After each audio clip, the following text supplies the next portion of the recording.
ഇന്നത്തെ പ്രഭാത കാലത്തിൽ 1 യോഹന്നാൻ 5-ാം അധ്യായം 18-ാം വാക്യമാണ് ചിന്തിക്കുന്നത്. ദൈവത്തിൽ നിന്ന് ജനിച്ചിരിക്കുന്നവൻ ആരും പാപം ചെയ്യുന്നില്ല എന്നും നാം അറിയുന്നു.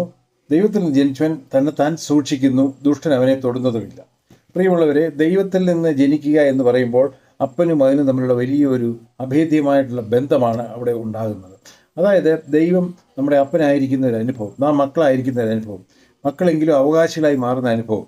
അപ്പോൾ ദൈവത്തിൽ നിന്ന് ജനിക്കുന്നവൻ ആരും പാപം ചെയ്യുന്നില്ല എന്ന് ദൈവത്തിൻ്റെ വചനം നമ്മളെ ഓർപ്പിക്കുമ്പോൾ ദുഷ്ടൻ അവനെ തൊടാതെ വണ്ണം കാക്കുക എന്നുള്ളത് അപ്പൻ്റെ ഉത്തരവാദിത്വമാണ്. അപ്പൻ അത് ചെയ്തുകൊള്ളും.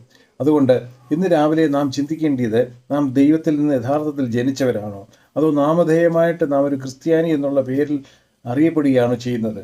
നമ്മുടെ സഭയുടെ രജിസ്റ്ററിൽ പേരുള്ളത് കൊണ്ട് നാം ക്രിസ്ത്യാനിയായി പോയതാണോ? അങ്ങനെയല്ല വേണ്ടിയത്. യേശു ക്രിസ്തു നമുക്ക് വേണ്ടി മറുവിലയായി തന്നെത്താൻ കൊടുത്തത് കൊണ്ട് ദൈവത്തിൽ നിന്ന് ജനിക്കുവാൻ നമുക്കൊരവസരം ലഭിച്ചിരിക്കുകയാണ്. സകല പാപങ്ങളും യേശുവിൻ്റെ രക്തത്താൽ കഴുകി വെടിപ്പാക്കപ്പെടുമ്പോൾ നാം പാപരഹിതരായി മാറുന്നു.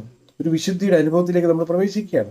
പിന്നെ ദൈവത്തിൽ ജനിച്ചവനെല്ലാം തന്നെത്താൻ സൂക്ഷിക്കുന്നു, ദുഷ്ടൻ അവനെ തൊടുന്നില്ല. നമ്മുടെ റെസ്പോൺസിബിലിറ്റിയാണ്, ഉത്തരവാദിത്തമാണ് നമ്മെ തന്നെത്താൻ സൂക്ഷിക്കുക. പാപം നിറഞ്ഞ ഈ ലോകത്തിൽ, പാപം നിറഞ്ഞവരുടെ ഇടയിൽ നാം ആയിരിക്കുമ്പോൾ പാപത്തിൻ്റെ കളങ്കം നമ്മളെ തൊടുവാനിടയാകാം. അത് വരാതെ സൂക്ഷിക്കുക എന്നുള്ളത് നമ്മുടെ ഉത്തരവാദിത്വമാണ്. അങ്ങനെ സൂക്ഷിക്കുന്നവൻ പാപരഹിതനായി ദൈവകൃപയിൽ മുന്നേറാൻ സാധിക്കും. അവൻ ചെയ്യുന്നതൊക്കെയും സാധിക്കും. അതാണ് ദൈവം നമ്മളെ ഓർപ്പിക്കുന്നത്. പ്രാർത്ഥിക്കാം. പ്രിയ കർത്താവേ, പാപരഹിതമായ ദൈവത്തിൽ നിന്ന് ജനിച്ച അനുഭവത്തിൽ ജീവിപ്പാൻ നിൻ്റെ മക്കളെ സഹായിക്കണമേ. അങ്ങനെ അവർ എല്ലാ കർത്താവിൽ നിന്ന് പ്രാപിപ്പാൻ അവരെ അനുഗ്രഹിക്കണമേ. യേശുവിൻ നാമത്തിൽ തന്നെ ആമേൻ. God bless you.